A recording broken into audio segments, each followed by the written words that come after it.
విదేశాలలో చదవాలనేది మీ కోరిక, కానీ చాలా సందేహాలు. వీటన్నిటికీ ఫుల్ స్టాప్ పెట్టి మీ డ్రీమ్స్ ఫుల్ఫిల్ చేసుకోండి. Contact Videsh consults. నమస్కారం గురువుగారు. శ్రీమాత్రి నమః. గురువుగారు, వసంత పంచమి ఏ రోజున జరుపుకోవాలి గురువుగారు? వసంత పంచమి మనకు ఫిబ్రవరి 14వ తారీఖు రోజున ప్రారంభమవుతుందమ్మా. వసంత పంచమి మాఘమాసంలో చాలా కీలకమైనటువంటి రోజుగా పరిగణలోకి తీసుకోవడం జరుగుతుంది. వసంత పంచమి సరస్వతీదేవికి సంబంధించినటువంటి రోజుగాను, సరస్వతీదేవి పుట్టినటువంటి రోజుగాను మన యొక్క సనాతన ధర్మంలో చెప్పినటువంటి గొప్పనైనటువంటి అంశము. సరస్వతీదేవి వసంత పంచమి రోజున పుట్టింది అని చెప్పేసి, వసంత పంచమి రోజున చాలామంది విద్యార్థులు అక్షరాభ్యాసం చేసుకోవడానికి, విద్యార్థులు తమ పాఠశాలల్లో సరస్వతి అమ్మవారిని పూజించడానికి చాలా రకాలైన ప్రామాణికాలు ఉంటూ ఉంటాయి. అంటే చాలామంది విశ్వసిస్తూ ఉంటారు, వసంత పంచమి రోజున సరస్వతీదేవిని ఆరాధన చేయడం ద్వారా విద్యా అభ్యాసాలకు కానివ్వండి, విద్యకు కానివ్వండి ఎలాంటి ఇబ్బంది లేకుండా మనిషిలో ఉన్నటువంటి బద్ధకాన్ని తగ్గించేటటువంటి రోజుగా కూడా ఈ యొక్క వసంత పంచమి అనేటటువంటిది జరుపుకుంటూ ఉంటారు.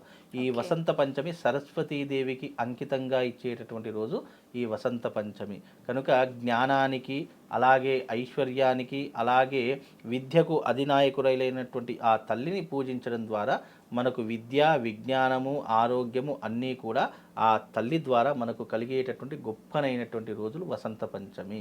ఆ వసంత పంచమి రోజున కూడా చాలామంది పెళ్ళిళ్ళు, గృహప్రవేశాదులు, శుభకార్యాలు ఇలా ఎన్నో రకాలైనటువంటి, అంటే వసంత పంచమి ఎన్ని రకాలైన దోషాలుంటే అన్ని రకాల దోషాలను హరింపజేసేటటువంటి రోజు వసంత పంచమి. వసంత పంచమి రోజు తిథి, వార, నక్షత్ర, ముహూర్త, యోగము, కర్ణం ఇవన్నిటితో సంబంధం లేకుండా ఆ రోజున ఎలాంటి శుభకార్యాన్నైనా ప్రారంభం చేసుకునేటటువంటి రోజుగా కూడా వసంత పంచమిని పరిగణలోకి తీసుకోవడము మన జ్యోతిష గ్రంథంలో ఇచ్చినటువంటి గొప్పనైనటువంటి తిథిగా భావన చేసుకుంటారమ్మా. అయితే ఇది ముఖ్యంగా విద్యార్థులకు ప్రత్యేకమైన రోజు, అంతేగా గురువుగారు? విద్యార్థులకు అంటే చదువులకు తల్లి, చదువులకు అధినాయకురాలైనటువంటి సరస్వతీదేవి ఆ వసంత పంచమి రోజున పుట్టింది కాబట్టి ఆ వసంత పంచమి అనేటటువంటిది మాఘమాసంలో వచ్చే వసంత పంచమి ఏదైతే ఉంటుందో ఆ తల్లికి సంబంధించినటువంటి క్రతువులను ఆరాధించడం వల్ల, ఆ తల్లికి సంబంధించినటువంటి విధానాన్ని ఆరాధించడం వల్ల ఆ వ్యక్తికి విద్యకు కానివ్వండి, బుద్ధికి కానివ్వండి, జ్ఞానానికి కానివ్వండి ఏమీ లోటు లేకుండా చేస్తుంది. అందుకే సరస్వతీదేవిని ఏ రూపకంగా కొలుస్తాము? విద్యకు తల్లిగాను, జ్ఞానానికి రూపంగాను, అలాగే ఆ తల్లి కళలకు అధినాయకురాలిగాను మనం పూజిస్తూ ఉంటాం. కళలు అంటే ఏంటి అంటే ఆ రోజు ఆ ప్రతి మనిషి జీవితంలో ఉన్నటువంటి నాట్యానికి కానివ్వండి, వాయిద్యాలకు కానివ్వండి, అనేక రకములైనటువంటి కళలకు ఆ తల్లిని మనము నాయకురాలిగా చూస్తాం. కాబట్టి ఆ రోజున ఎస్పెషల్లీ విద్యార్థులకు కొంచెము ఆ అమ్మవారి యొక్క అనుగ్రహం, పరిపూర్ణమైన అనుగ్రహం లభించడానికి చాలామంది ఆ రోజున బాసర అంటే స్వయంగా వెలిసినటువంటి తల్లి బాసర సరస్వతీదేవి కాబట్టి, అందులోనూ ఈ బాసరలో ఉన్నటువంటి తల్లి సరస్వతీదేవి గోదావరి తీరంలో వెలిసింది కాబట్టి ఈ క్షేత్రాలలో అన్నిటిలోకెల్లా ఉత్తమమైనటువంటి సరస్వతి క్షేత్రం ఎక్కడైనా ఉంది అంటే అది కేవలము బాసరలో మాత్రం, ఆదిలాబాద్ జిల్లా బాసరలో మాత్రం ఉంది. ఆ బాసర అనేటటువంటిది గంగా తీరం వైపు ఉంది కాబట్టి, గంగ ఒడ్డుకే ఆ తల్లి వెలిసింది కాబట్టి అది అత్యంత పుణ్యక్షేత్రంగా విరాజిల్లుతూ ఉంటుంది.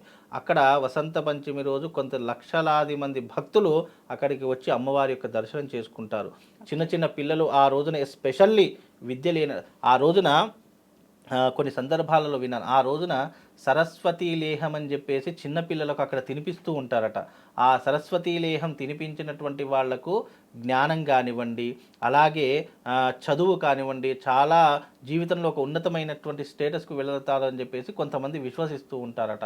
కొంతమంది మాటలు నత్తిగా మాట్లాడేటటువంటి వాళ్ళకు కానివ్వండి, లేదా మాటలు స్పష్టంగా మాట్లాడలేనటువంటి వాళ్ళు కానివ్వండి, ఆ రోజున బంగారపు పెన్నుతో నాలుక మీద శ్రీ అనేటటువంటి నామాన్ని రాయడం కానివ్వండి, శ్రీకారం రాయడం కానివ్వండి ఎక్కువగా ఆచరిస్తూ ఉంటారని చెప్పేసి అక్కడ చాలామంది చెప్తూ ఉంటారు.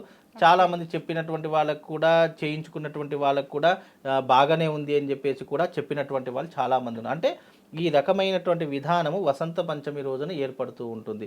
ఆ రోజున చక్కగా గంగా స్నానం ఆచరించడము, సరస్వతీదేవిని పూజించడము, ఆ వసంత పంచమి రోజున ఏదైనా శుభకార్యాలు అంటే వివాహాది శుభకార్యాలు కానివ్వండి, కొత్త వ్యాపారాలు పెట్టడం కానివ్వండి, ఇన్వెస్ట్మెంట్లు పెట్టడం కానివ్వండి, గృహప్రవేశాది క్రతువులు చేసుకోవడం కానివ్వండి, ఇలాంటి శుభముహూర్తాలకు పెట్టినటువంటి ముహూర్తం వసంత పంచమి.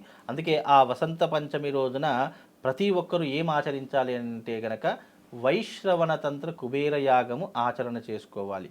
వైశ్రవణ తంత్ర కుబేర యాగం అనేటటువంటిది ఈ ఆర్థికపరమైనటువంటి ఇబ్బందులు, అప్పుల ఊబిలో కూడుకుపోయినటువంటి వాళ్ళు ఎవరైతే ఉన్నారో వసంత పంచమి రోజున వైశ్రవణ తంత్ర కుబేర యాగం చేస్తే గనక వాళ్ళ జీవితంలో డబ్బుకి లోటు ఉండదు. అంత గొప్పనైనటువంటి ముహూర్తం వసంత పంచమి. మనకు జ్యోతిష్యంలో కొన్ని అద్భుతమైనటువంటి యోగములు ముహూర్తంలో వస్తాయి. ఆ యోగములు ముహూర్తంలో మనం ఏదైతే తలపెడతామో కార్యము అది ఎప్పటికీ కూడా అక్షయ పాత్రలా ఉంటుంది. అక్షయ పాత్ర అంటే ఏంటి? దాంట్లో ఎంత తీసినా పుట్టుకొస్తూనే ఉంటూ ఉంటాయి. అలా నీ జీవితంలో ఒక్కసారి వైశ్రవణ తంత్ర కుబేర యాగం వసంత పంచమి రోజున చేసుకుంటే గనక ధనానికి కానీ, ఆర్థికానికి కానీ, డబ్బుకి కానీ, వ్యాపారానికి కానీ ఎలాంటి లోటు ఉండదు. అందుకే వసంత పంచమి రోజున సామూహికంగా వైశ్రవణ తంత్ర కుబేర యాగం అనేటటువంటిది నిర్వహిస్తూ ఉంటారు. ఓకే.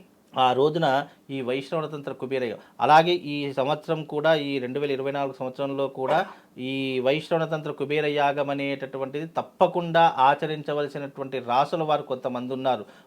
అందులో ప్రధానంగా కుంభరాశి వాళ్ళు, అలాగే మీనరాశి వాళ్ళు, అలాగే మకర రాశి వాళ్ళు, మేషరాశి వాళ్ళు, అలాగే కర్కాటక రాశి వాళ్ళు. ఈ 5గురు తప్పకుండా ఈ యొక్క వైశ్రవణ తంత్ర కుబేర యాగం అనేటటువంటిది ఆచరణ చేసుకోవాలి. ఎందుకంటే ఈ 5 రాసుల వారికి గురువు పొజిషన్ అంటే ఈ యొక్క ఫైనాన్షియల్కి సంబంధించిన ట్రాన్సాక్షన్స్ కానివ్వండి, డబ్బుకు సంబంధించిన ఇబ్బందులు కానీ ఎన్నో రకాలుగా సతమతం పెడుతూ ఉంటాయి, ఎన్నో రకాలుగా ఇబ్బందులు పెడుతూ ఉంటాయి. కాబట్టి ఈ 5 రాసుల వారు వసంత పంచమి రోజున సామూహికంగా జరిగే ఈ వైశ్రవణ తంత్ర కుబేర యాగంలో పాల్గొంటే గనక వాళ్ళకు ఆర్థికపరమైనటువంటి ఇబ్బంది నుంచి అధిగమించే శక్తి దీని ద్వారా కలుగుతుంది. కనుక ఆ రోజున ఈ రకమైనటువంటి పరిష్కారాన్ని చేసుకోండి.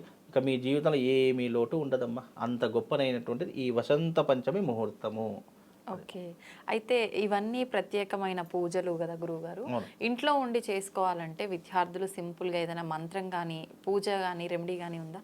ఇంట్లో విద్యార్థులు చేసుకోవడానికి అమ్మవారికి సంబంధించినటువంటి మూలమంత్రం శరబిందు సమాకారే పరబ్రహ్మ స్వరూపిణి వాసరాపీఠ నిలయే సరస్వతి నమోస్తుతే అనేటటువంటి విధానాన్ని చదువుకోవచ్చు. అది ఆ శ్లోకం సరిపోతుంది. ఎందుకంటే అమ్మవారికి సంబంధించి పెద్ద పెద్ద శ్లోకాలు మంత్రాలు ఏం అవసరం లేదు. అంటే విద్యార్థులు చేసుకోవడానికి విద్యార్థులకు అలవాటుగా ఉన్నటువంటి ఈ మంత్రాన్ని చదువుకుంటే సరిపోతుంది. ప్రత్యేకంగా అమ్మవారి యొక్క పూజలు క్రతువులు ఏదైనా చేసుకోవాలంటే ఆ రోజున సరస్వతి యాగం చేసుకోవచ్చు, సరస్వతి యజ్ఞం చేసుకోవచ్చు. లేదు అంటే ఆర్థిక సమస్యలతో బాధపడుతున్నటువంటి వారు వైశ్రవణ తంత్ర కుబేర యాగం సామూహికంగా ఎందుకంటే ఇది మళ్ళీ మళ్ళీ రాదు రోజు. ఇది ఇండివిజువల్గా చేసుకోవాలంటే లక్షలలో ఖర్చు అవుతుంది. మీరు ఇలా సామూహికంగా చేసుకుంటే గనక మీకు అన్ని రకాలుగా కలిసి వస్తుంది. అందరూ చేసుకోవడం అంటే ఉన్నవాడు లేనివాడని లేకుండా అందరికీ అందుబాటులో ఉన్నటువంటి విధంగా ఒక 100 మందికో 200 మందికో సామూహికంగా చేస్తారు. కాబట్టి మీరు కూడా చేసుకున్నట్టు ఆ రోజున ఎస్పెషల్లీ చేసుకుంటారు. కాబట్టి చాలా అద్భుతమైనటువంటి రోజుగా ఉంటుంది. కాబట్టి ఆ రోజున వసంత పంచమి రోజున ఈ వైశ్వతంత్ర కుబేర యాగం చేసుకోండి. మీకు జీవితంలో అదృష్టం అనేటటువంటిది మీకు తప్పకుండా తలుపు తడుతుంది. అంత విశేషమైనటువంటిది ఈ యాగం. ఆ రోజున ఇది చేసుకోండి. ఇది ఒకటి చేసుకుంటే చాలు, అన్ని వాటంతటా అవే వస్తాయి. ఎందుకంటే ధనమూలం ఇదం జగత్. డబ్బు ఉంటే ఏదైనా మన దగ్గరికే వస్తుంది. కనుక ఈ రకమైనటువంటి విధానాన్ని అలవాటు చేసుకోండి. తప్పకుండా జీవితంలో ఉన్నతమైనటువంటి స్థితికి వెళ్ళేటటువంటి అవకాశం కలుగుతుందమ్మా. Thank you Guruji. శ్రీమాత్రి.